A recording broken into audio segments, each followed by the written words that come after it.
What's up, everybody? Welcome to the Pick Six Podcast, CBS Sports Daily NFL Podcast. I'm Will Brinson. I'm your host. We've got some DFS for Week 5 to dive into.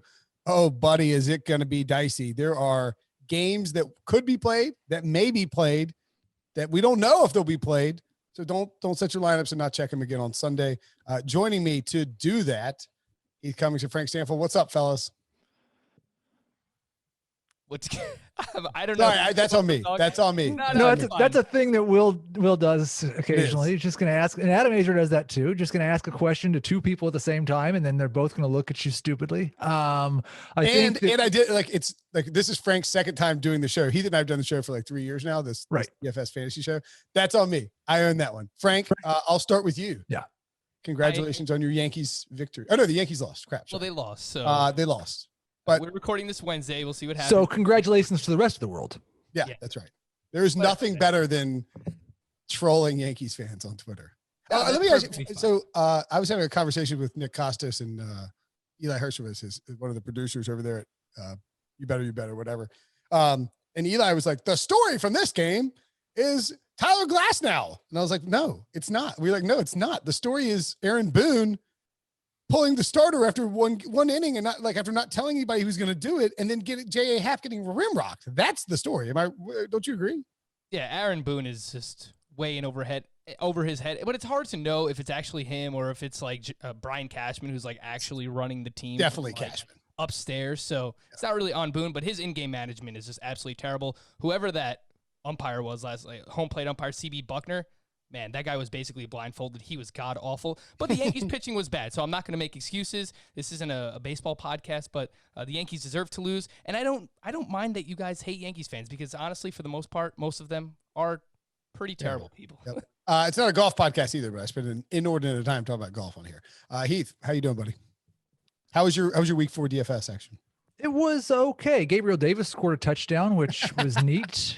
With John Brown in there, no less. With John Brown in there. That was neat. And I had quite a bit of Dak. And so that worked out pretty well.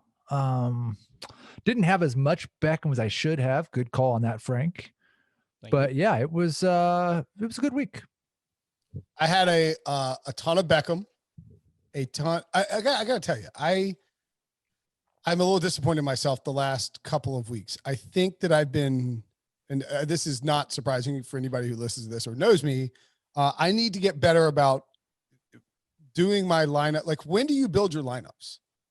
Like, do you build everything Sunday morning? Because I got to tell you, and I hate to admit this because it's sort of humiliating, I probably would have won an ass ton of money if I had built all of my lineups out on like Friday and Saturday instead of sort of going through the process and then dealing with some stuff around the house on Sunday morning. And then all of a sudden it's like 12:15 and I'm scrambling to get lineups in. And I didn't get I talked myself into going to Lamar instead of going to Dak. What do you guys do about that from a scheduling and procedural perspective? I might build one lineup before Sunday morning. Okay. But you know what you're going to do. Kind of. Would you chop down the player pool before Sunday morning? A little. It's more dependent. I mean, I'm in a different situation because I've got full projections for every game. And I do alter those projections on Sunday morning because we get information on inactives that we didn't have before. I alter them on Sunday morning because there's line movement and I want to have the latest line movement. So yeah, I a lot of times will play the one placeholder lineup that I put in there because from the beginning of the week, those were the guys that I thought were the best plays at the beginning of the week. But I generally almost 99.9% of my lineups are built Sunday morning. Okay. Yeah, I build a few different lineups throughout the course of the week. And I'll build a lineup per day, like Thursday, Friday, Saturday, and then I'll just start updating stuff Sunday morning because obviously we start getting inactives and actives and it changes what we're going to do. And obviously Friday practice report as well. But yeah, basically like I find targets at each position, like low, medium, high price points. And then I build it from the top down. So I do quarterback, I do stack. Who do I want to bring it back with?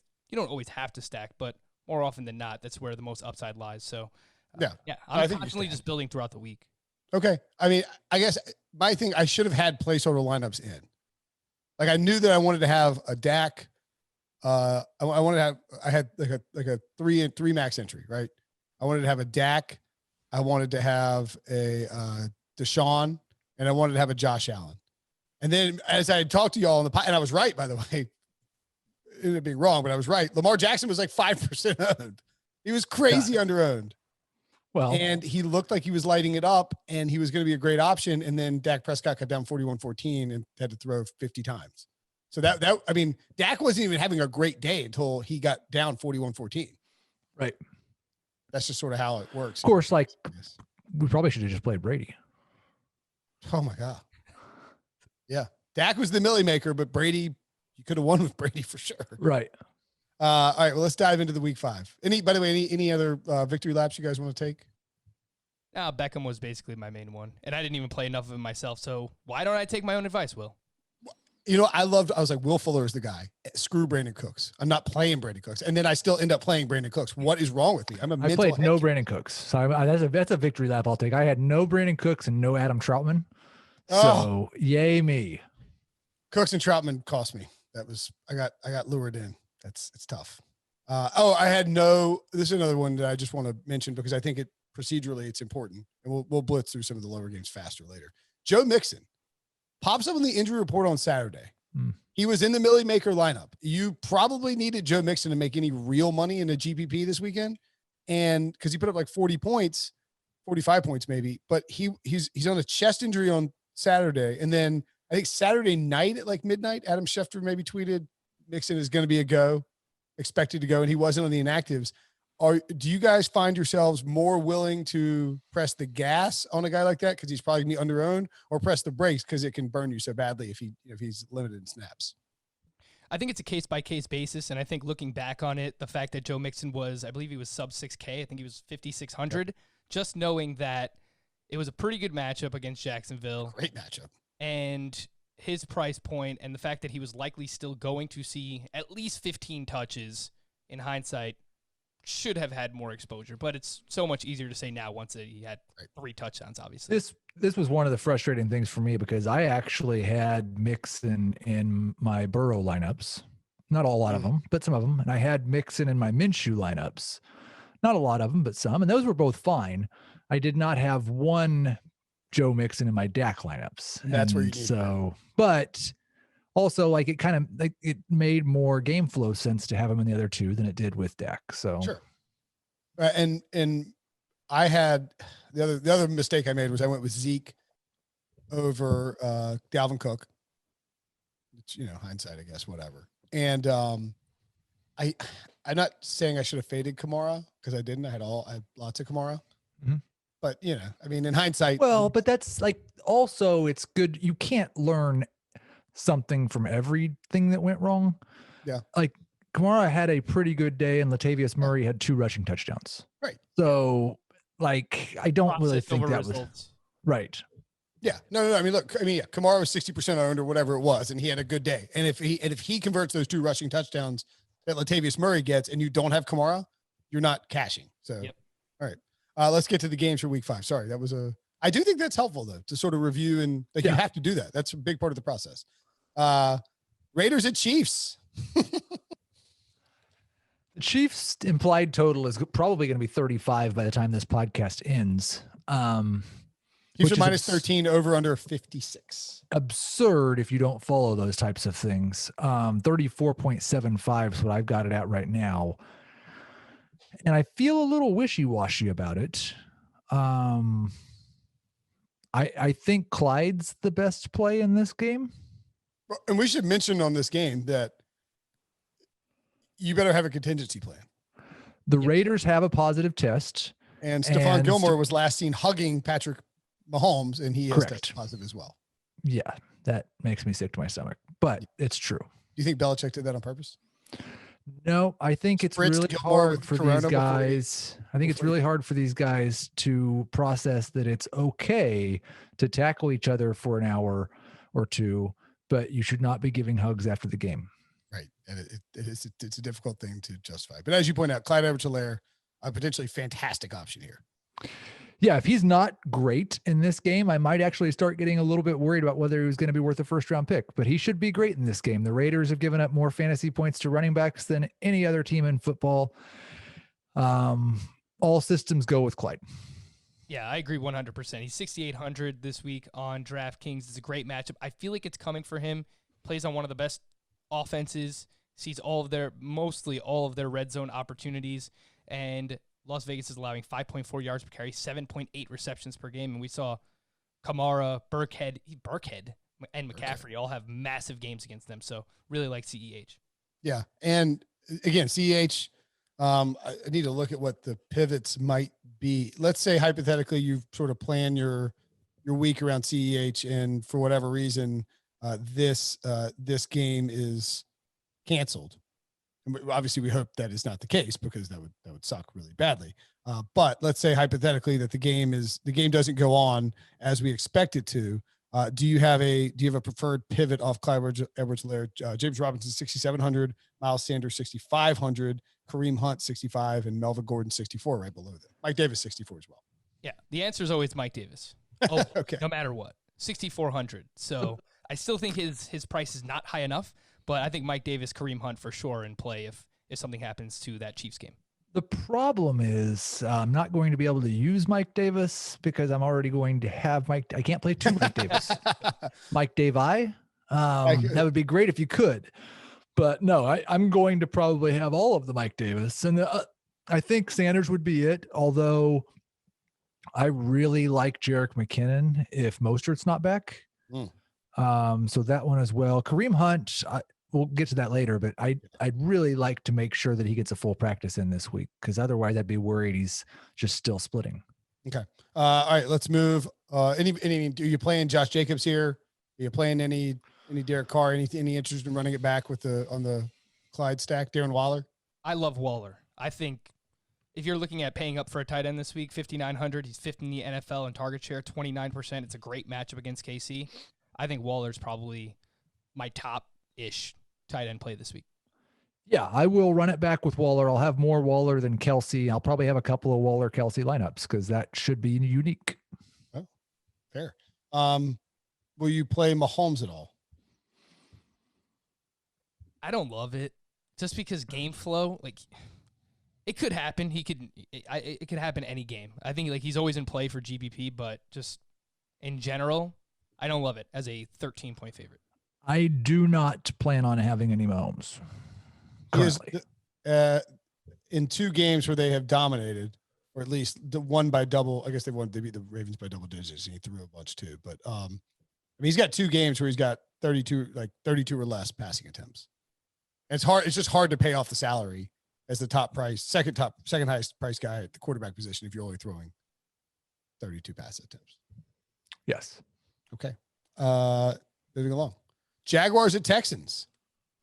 Texans -6, over under 54.5, Frank. I mentioned James Robinson.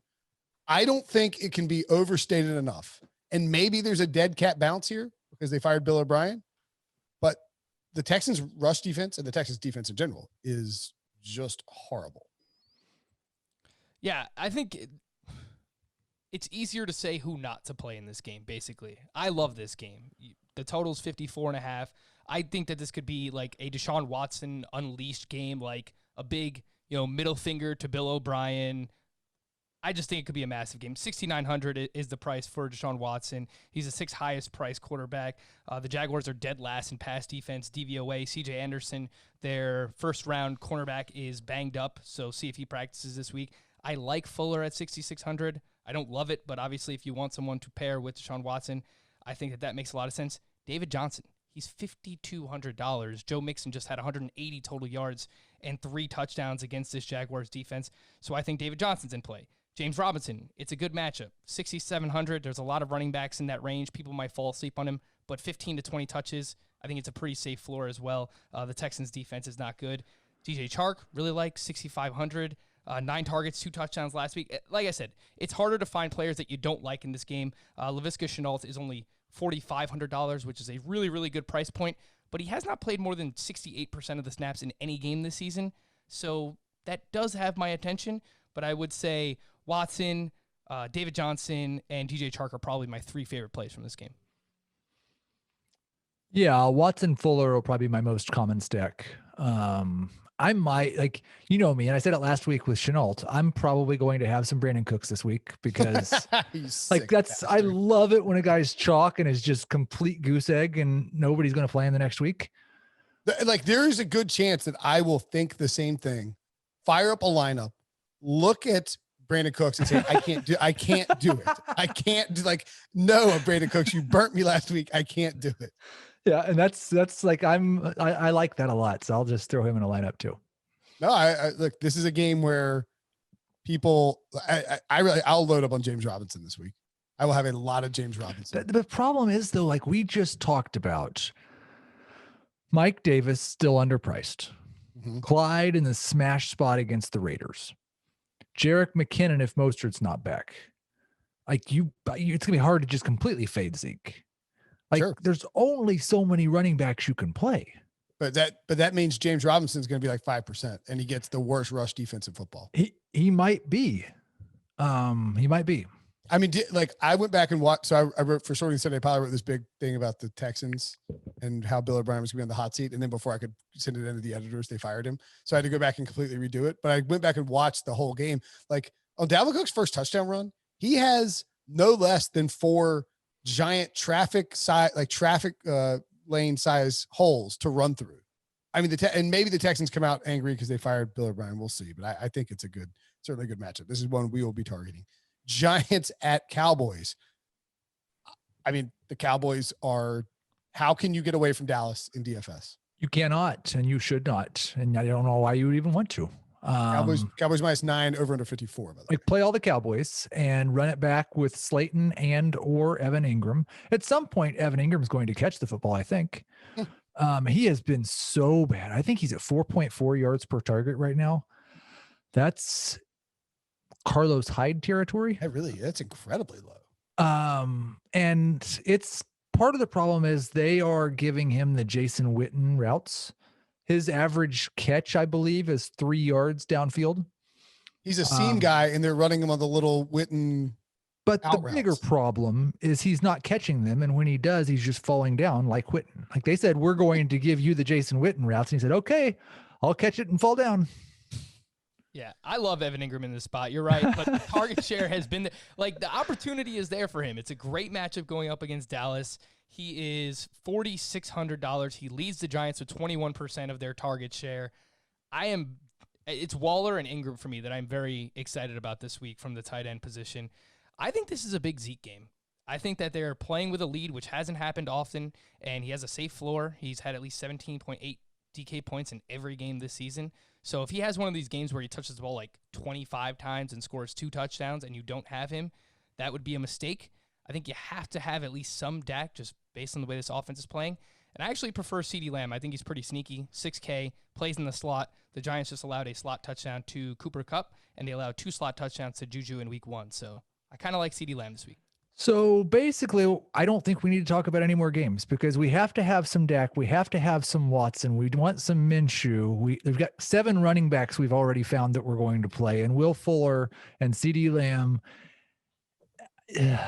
And what about Daniel Jones, too? I'll just bring up the name. Look, they're 9.5-point dogs, and this defense is terrible. The Cowboys' defense is terrible. Daniel Jones is 5,400. Heath, I can't do it in cash, but in GPP, like, he might throw for 2 touchdowns, maybe, and rush a little bit. Oh, I don't dislike it. I think, but again, what about this theory? You should not play Dak. You should not play Amari Cooper. You should not play CeeDee Lamb. You should not play Michael Gallup. You should play Daniel Jones, Darius Slayton, Evan Ingram, and Zeke Elliott. That's some galaxy brain.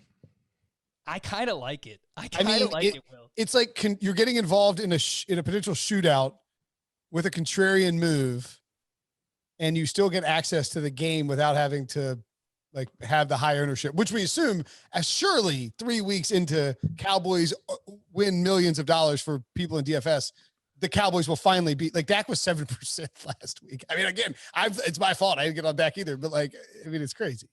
It's Jason Garrett revenge week too. Ooh. I kind of like that, Will. Or is it Cowboys revenge on Jason Garrett week? I mean, Mike McCarthy can't lose this game. It's scary fading Dak at it, but I just feel like they might say, all right, look, let's get a stop early on. We are going to pound Zeke into their faces. And like, I mean, or even you go, your two running backs are like Zeke and Tony Pollard. And it's just a full on onslaught of Cowboys rushing attack. Yeah. It is really galaxy brain. Don't get me wrong, but you will have. I think we're going to find something out because so far Dallas is playing faster and throwing more than anyone. Yes. And what we're going to find out was that all because of game script in a couple of games, or is that like last year they just threw more than they ever had? So are they? I don't know that they won't just keep throwing if they're ahead. Is the only problem I have with that. Yeah, that's a fair point too. Yeah. And this is the week to find out. Again, nearly a 10-point favorite. So I can't wait until it's 1:30 in the afternoon, and I'm like, I don't have any Dak again. What is happening? Just stop playing DFS. Well, surely he was chalking everybody. He's 8%. How 8% again? I actually think there's a case to be made that maybe Michael Gallup is the Brett Saberhagen of 2020 DFS, where he only goes off every other week. Okay, I like that. And like, I do think there's going to be some of that with this Cowboys team, though, where like, because if you went with Cooper and Gallup, your end result is dramatically different than if you went with Cooper and Schultz or Cooper and CeeDee Lamb. Like you didn't get paid quite as much. You know, you brought up Brett Saberhagen. I have to tell you a story now. I gave him a high five after a Royals World Series victory over the Giants. Were you there? Yeah. Wow. Yeah. Just 6 years ago? Okay. 5-6 years ago. Yeah. I was, oddly enough, he was sitting in the upper deck as well. That is they didn't give him the good seats. Wasn't George Brett like running the team that he could get saves like a decent spot? Yeah, I don't know. There was a lot of people that wanted good seats, but yeah, he was sitting in the upper deck, a couple rows in front of me. That's incredible. Yeah. And the Royals won, and you're high-fiving probably like one of your childhood heroes. He was definitely one of my childhood heroes. Yeah, him and Danny Manning, right? If I'm doing the timeline right. Yeah, Danny and the Miracles. Yeah. All right, cool. That's pretty incredible. Coming after the break, I'll stare at the computer for 20 minutes because we talked about. No, I'm just kidding. Panthers at Falcons. Falcons -2 over under 53.5. Matt Ryan and Calvin Ridley can go jump down a deep dark well after that. Are the Panthers not terrible? Yeah, they're actually not bad. I think they're still bad against the run, but I don't want to play Gurley. I don't want to play any Falcons. I just realized. Okay. I think that leaves an opening, a buying opportunity, and he's very expensive, but Calvin Ridley, 7,500.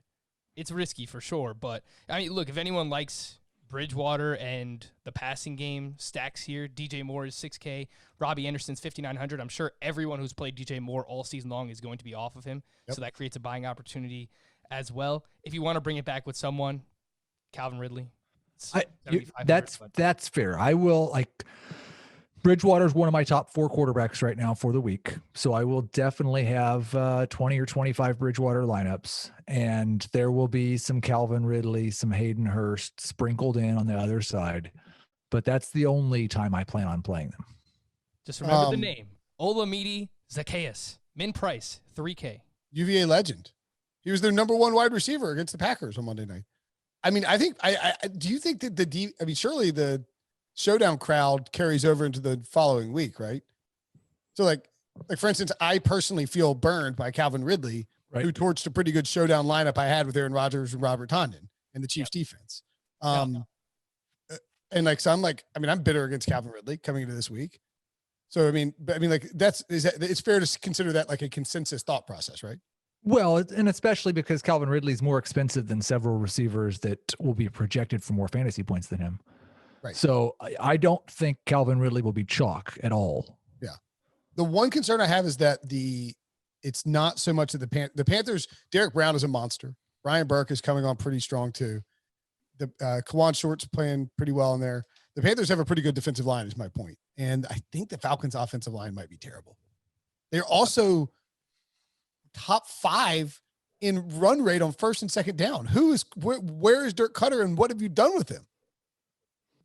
Yeah, it's never really a good strategy to run the ghost of Todd Gurley and his knees into the back of your offensive line on first and second down. It's probably not the best.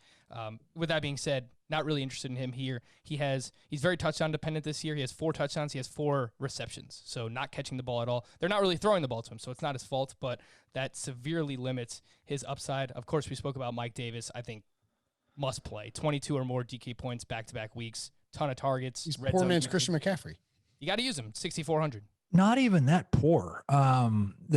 Zeke is the only player on this slate that I have projected to score more points than Mike Davis. So you'll have 100% Mike Davis this week. Unless I just limit it for the purposes of not wanting an injury to cost me all my money. Yes. Sure. Okay.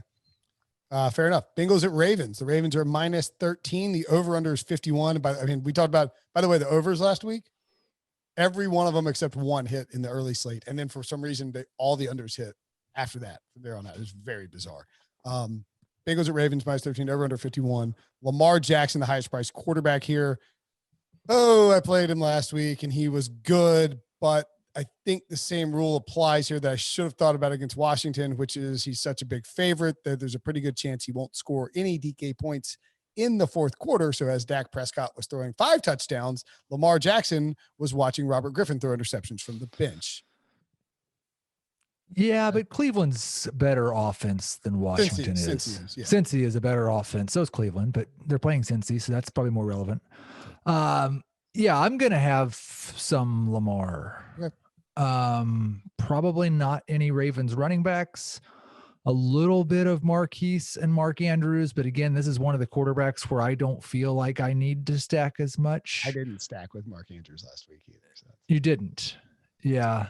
That's the time when you don't feel but like the most likely scenario is he runs for one, he throws one to Andrews, he throws one to Brown, and they have like 3 catches combined. And so, yeah, I'll probably only play Andrews and Brown with Jackson, not by themselves. Okay. Mixon, you going back to going to the well, I guess? No, I'm not at all. No, his owner. I mean, his ownership would be jacked up. Maybe a little Tyler Boyd. I think Joe Burrow, if you just want to throw like a GPP line, we already talked about how many different quarterbacks that we like this week. I don't think anyone's going to have Joe Burrow, but a huge dog in this game. And we have seen Patrick Mahomes, who is Patrick Mahomes, have a massive game against this Ravens defense. So just throw the name out there, 6K, Joe Burrow, 1 GPP lineup. I did have Drew Sample in the first lineup that I ran of the week. He dropped 2 touchdowns last week. So yes, he did. Or he didn't even drop it. He got his lunch stolen on one of them. And one hit him in the face. Yeah.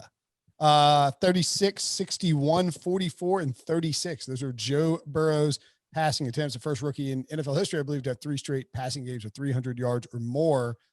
If he hits Sample, all of a sudden he has 303 touchdowns last week, maybe, or, point being is that Joe Burrow will throw the ball a ton in this game. Hasn't unlocked his rushing potential really since week 1 against the Chargers, and is almost guaranteed to throw the ball 40 times in this game. So I don't hate it. I don't hate it. Colts at Browns. The Colts are minus 1.5 in Cleveland. The over-under is 47. I love Odell Beckham as much as the next guy, but not here. No. I don't hate it actually, though. I think like we have seen some big games to wide receiver. It was garbage time for Allen Robinson last week. He's over 100 and a touchdown, but like Jacksonville wide receivers scored 3 different touchdowns against the Colts. They're a really good run defense. What happens if the Cleveland Browns can't run the ball in this spot? I feel like Frank's going to play 150 lineups, and none of them are going to have any of the same players. My only thing is that when you look at the Colts, they are milking the crap out of the clock. I mean, they are just not moving the ball quickly. 47, 39, 43 points scored against the Jets because their defense scored twice on multiple pick sixes, and then 30 total points against the Bears. The Colts unders have been cash this year. The Browns have a pretty good defense and like to run the ball. This to me feels like a complete stay away. If Hunt gets a full practice in, I will have some Kareem Hunt. Otherwise, I don't think I'm going to play anyone in this game.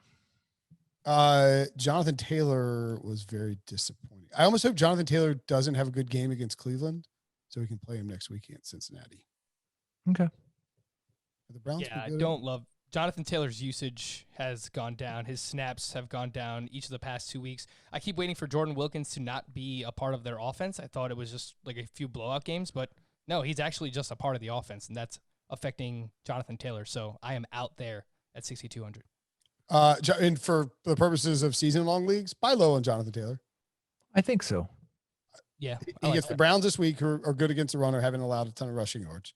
The Bengals, bye. Lions, Ravens, Titans, Packers, Titans. But then for the stretch run, Texans, Raiders, Texans before Steelers in week 16. That's sets up pretty nicely for a guy who could win you a league. Yeah. All right, moving along to the Cardinals and the Jets. The Cardinals are -7 at the Jets. The over-under is 47. Is it time for Kenyon Drake to, that the meme where the guy's poking something with a stick? He's like, do something. That's you, Kenyon Drake. Do something. We have developed a new thing on the Fantasy Football Today podcast, which you should listen to 7 times a week, or FFTN 5. But it's the Joe Boo game. And Dave Richard actually gets the credit for this. But the Joe Boo scene in Forget You, Joe Boo. It's Joe Boo week for Kenyon Drake. If he doesn't have a good day against the Jets, then you just can't start him anymore. Last week was Joe Boo week for AJ Green and T.Y. Hilton.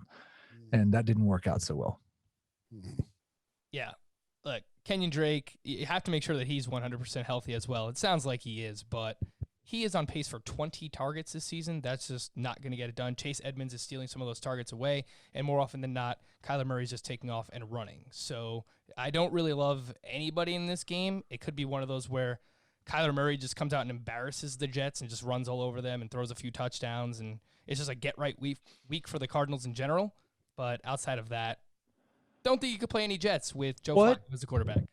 Well, what is Le'Veon's price? He is 5,100. He returned to practice today, and they are expected to activate him before Sunday. They're starting Joe Flacco. He's how much? Joe checkdown. He's 5,100. Le'Veon Bell. That is disgusting. It is so gross. Nothing great ever came from playing a Jet. I kind of like it. No one's going to play him, though, so you're right about that. He's the Gabriel Davis of the week. Wow. You heard it? Wow. I'm going to have a Le'Veon Bell lineup, and I'll be cussing Heath. By the way, this game, the Cardinals are 4-0 to the under this year, I believe. They are quietly not their defense is better than people think, and they're just not running. They're running more plays, but the Jets just don't run a ton. I would just be hesitant on this game. I don't think you'll see a ton. I think it'll be more of a let's win this one 21-7 type of game. Yeah. Yep. Probably stay away unless you want to ring that bell. Rams -7 at Washington. The over under 45. Darrell Henderson. Sorry of the week last week, Heath. I don't have any I do have an explanation. We're all idiots. Sean McVay told us this summer that he really, over and over, how much they admired what Kyle Shanahan did. And for the past 3 years in Kyle Shanahan's 49ers offense, we see a guy go for 100 and a touchdown and get 5 touches the following week, and somebody else goes for 100 and a touchdown, and then he gets 5 touches the next week. And so Sean McVay told us he was going to do this repeatedly, and we just plugged our ears and said, la, la, la, Darrell Henderson's awesome. Yep. And he did it. That's the only good thing is that because I was rushing so much at the end of the day, in the morning, I was adamant I was going to have 100% Darrell Henderson. I didn't have 100% Darrell Henderson. I ran there's a really frustrating thing. I ran my 150 lineups and only had 6 or 7 Darrell Henderson lineups. I said, well, that doesn't feel right. Yep. So I boosted him up to 10% of my lineups just to make sure I had enough. And those 10 died. Those died. And it's and then you're all right, okay. It's what? All right, my DAC lineups have Darrell Henderson in the afternoon. Yeah, Daddy's getting paid here, and then all of a sudden, yeah. The play there with Henderson was I actually Once Zach Moss was ruled out, I actually pivoted off Darrell Henderson to all Devin Singletary. That's why I didn't have any Darrell Henderson, because I had so much Devin Singletary. I was like, nope, can't have that. Let's even it up a little bit. No. Anybody else you like from this game? I just don't. No. This game's pretty gross. I'll just throw Antonio Gibson's name out there just because he's trending up and he's only 5K. So if you're looking for a cheap running back, Kyle Allen is now the quarterback of the Washington football team. But he did target Christian McCaffrey on 22% of his passes last year. That could go to J.D. McKissick, but it could also go to Antonio Gibson. I take it back. I said no, but I plan on having a lot of Terry McLaurin. His price has still not really gone up. He's a top 12 receiver. Nobody plays him because everything's so terrible in Washington.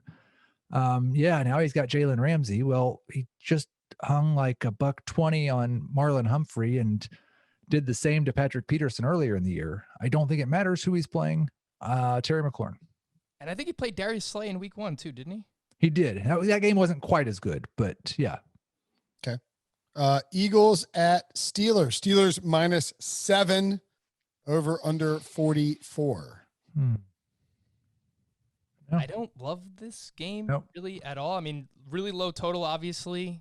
I think maybe Deontay Johnson is the most interesting person, assuming that he's healthy. He's 5,600 and was leading the team in target share before he got hurt. So might look at Johnson, but everyone else, like James Conner's too expensive based on the running backs we talked about. Not really excited about anyone else here. I would be interested in Greg Ward if Deshaun Jackson and Alshon Jeffrey were not back, but I think they're going to be, or at least Jackson is. He was at practice on Wednesday. Maybe Hakeem Butler will be active at tight end.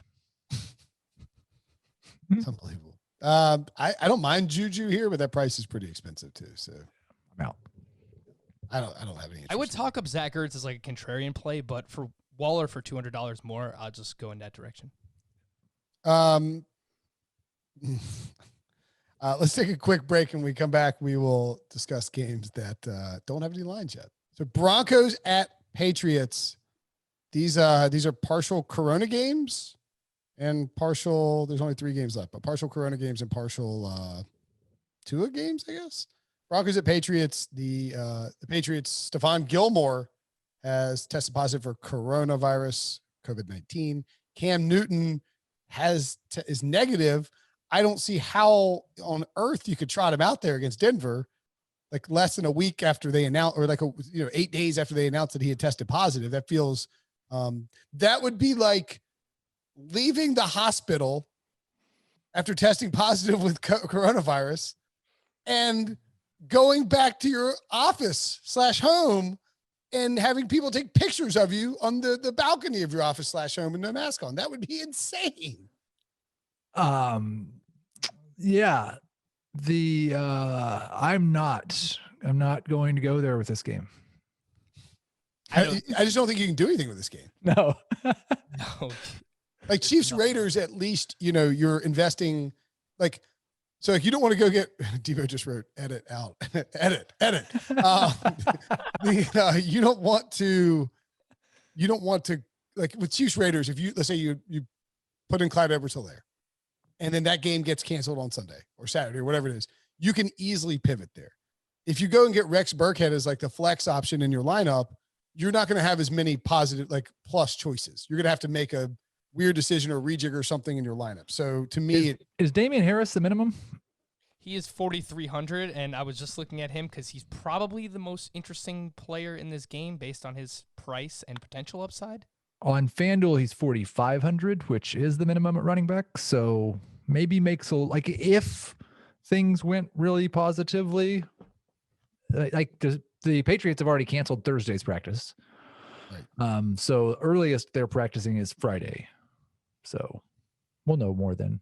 Yeah. I mean, I think, yes, I would absolutely play Damian Harris if this game happens. Yeah.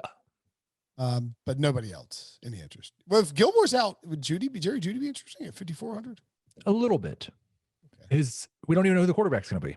That's true. Yeah. Oh yeah, maybe this is a quarterback thing and not a Corona thing. Dolphins at 49ers. I guess this is a Jimmy Garoppolo thing where there's no line. Yeah. Yep. McKinnon If there's no Mostert, McKinnon will be one of my most rostered running backs. Had his most touches last week since week 5 of 2017.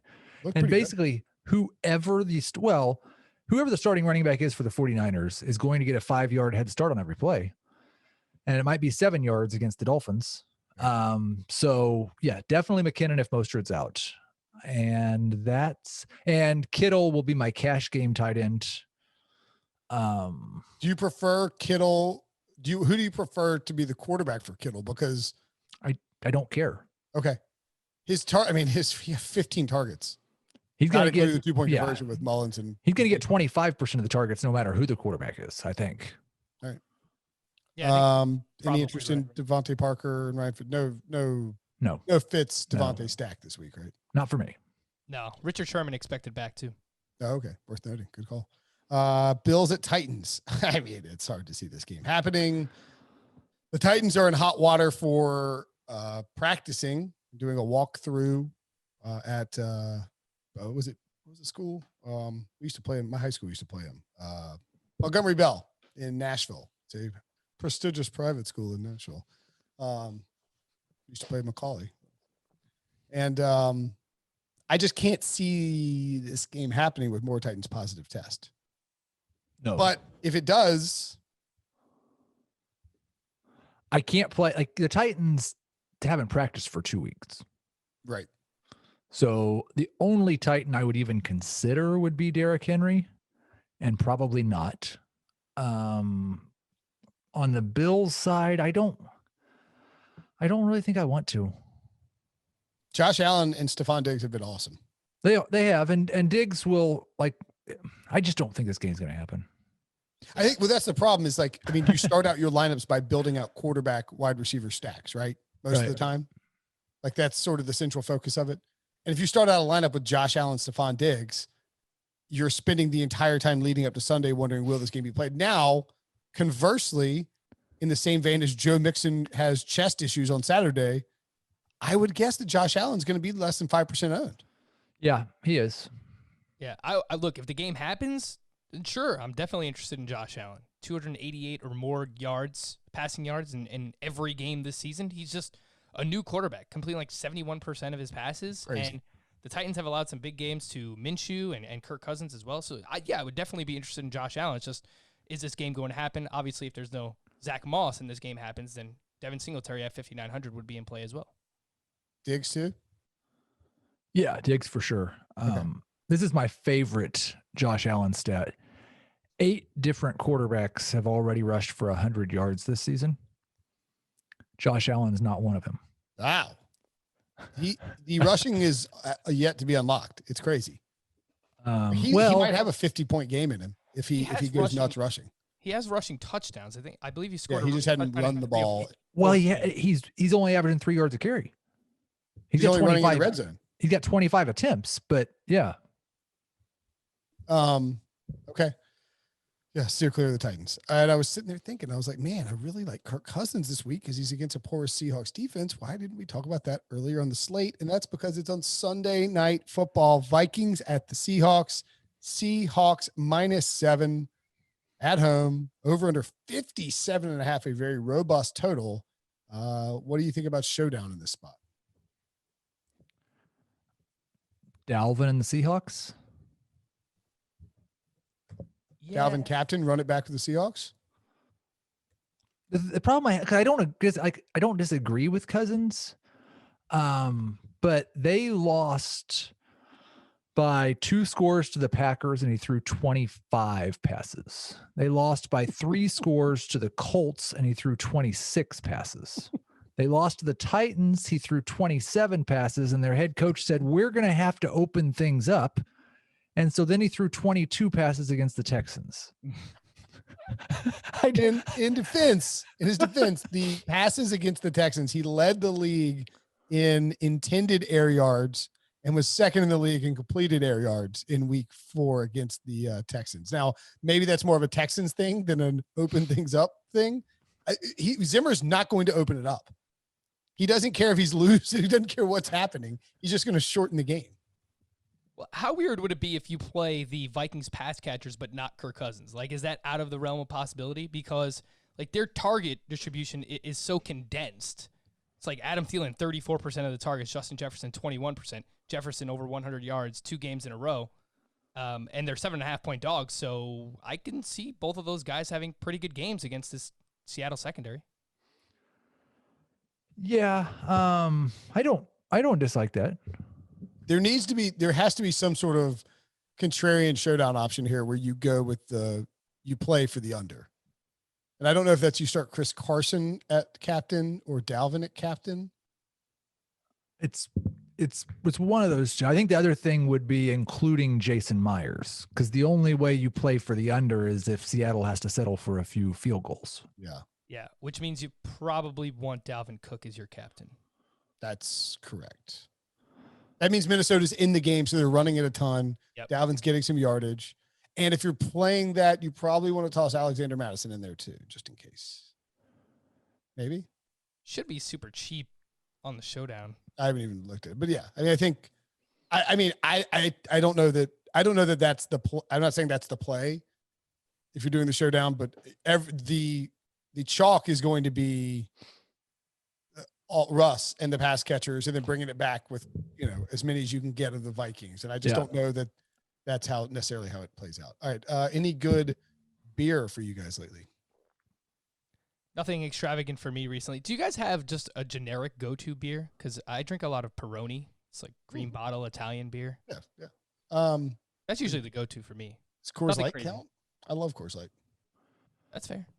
I found one this week, and I had it before. I'll tell you the truth. I've cut back a little bit and become just a little bit of a lightweight compared to how I used to drink. And when I say used to, I mean like 6 months ago. Right, earlier in the pandemic? Yes. Like it used to be that a 6-pack was like, well, there's pregame. Now we can go. And now sometimes the 6-pack's enough. But sometimes when I smoke meat or something, I want to drink all day long. And so I have actually started to enjoy some of the lower ABV beers. And the Wonky IPA is very, very nice. Is it like a session IPA or something? I don't think they call it a session, but yeah, it is. I think it's I don't get down with the session IPAs. I've always felt like, and this is a very dad take, that they're a ripoff because you're paying the same price, but you're not getting as much alcohol. Right. But I've started to appreciate them now that I can't handle my liquor as well as I used to. Okay, that's fair. Yeah, I mean, so we record this on Wednesdays, and I play tennis every Wednesday night. And after we play tennis, we hang out and have a couple, 3 or 4 beers. It's really nice to have. After you play tennis for like 2.5 hours, a Coors Light or a Miller Light, very, very refreshing. I did have one that I really liked from Big Top Brewing. Okay. Declan's Indulgence. Ooh. This was not a session IPA. It is a chocolate peanut butter brown ale. Ooh. And it was like, sometimes those can have a little bit of a bad aftertaste, or you can taste a little bit of the tinniness. Not at all. Fantastic. Oh, I should point out too, and I haven't, I would have brought this up as a beer I tried, but it should be here today, I think, based on what I'm told. But I assume this is his real name. Jebediah Crookshank. Is that a real? Jebediah DM'd me and said, love the podcast. Love the beer talk. Yeah, you guys have heard of Wicked Weed, of course, right? Oh my goodness. He says, Heath really helps me with my fantasy football decisions. Wow. And he's like, I'm going to send you some Wicked Weed. So I think it's supposed to arrive like today. So I'm a little confused. I want to clarify. Jebediah sent you a message. Yes. Saying that Heath really helps him with his fantasy football decisions. And so he wanted to send you some beer. Well, if Jebediah's listening, maybe he'll send you some beer too. Hey, look, our pal James has hooked us up with some. We've unlocked some beer. We've unlocked some beer sent your way, courtesy of this podcast. Oh, I was not complaining at all. I was giving you a little bit of a hard time. That like you don't mind doing this podcast like solely because it's like you've managed to get some beer that fall in your lap as a result. Frank's like, and I don't mind doing this podcast because I really enjoy providing content for the people and spending time with you. That's right. and the beer. Wicked Weed though it's really good. Yeah. They've got Pernicious. Pernicious is a fantastic. I actually had Pernicious over the weekend. Oh, really? It is distributed, I think, pretty widely at this point. And they're, oh God, have you had their, have you a Freak of Nature? I don't Double think IPA? I have. Oh, buddy, it is good.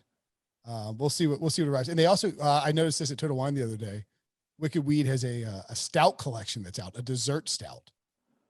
So,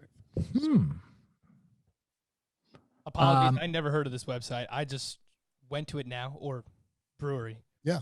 They have a sour beer that just looks amazing. Oh, dude, their sours line is unbelievable. Raspberry Starfruit Burst? I forgot you like sours. Yeah, Wicked Weed's sour line is like world renowned. That's their hop cocoa. Yes, I've very had good. Fantastic and astronomical. Also a very, very good IPA. I'm trying to see if there's yes, astronomical is awesome. I'm trying to see what the name. Oh, the Genesis sour, the Marina sour, Medora is really good. Man, they got a ton of good sours. I'm hoping there's some Wicked Weed sitting out front of my house. All right, let's starting to get thirsty here. All right, good show. Thanks, guys. As always, follow Frank and Heath on Twitter. Listen, Cherry Key Lime Burst. Cherry Key Lime Burst is also very good. I think they really expanded their IP, like because it used to just be Pernicious and Freak of Nature. I don't know if they sell Freak of Nature. Lieutenant Dank is pretty good too.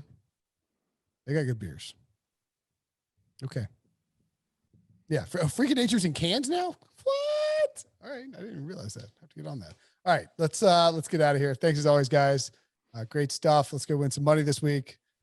Come back with no regrets on next Wednesday.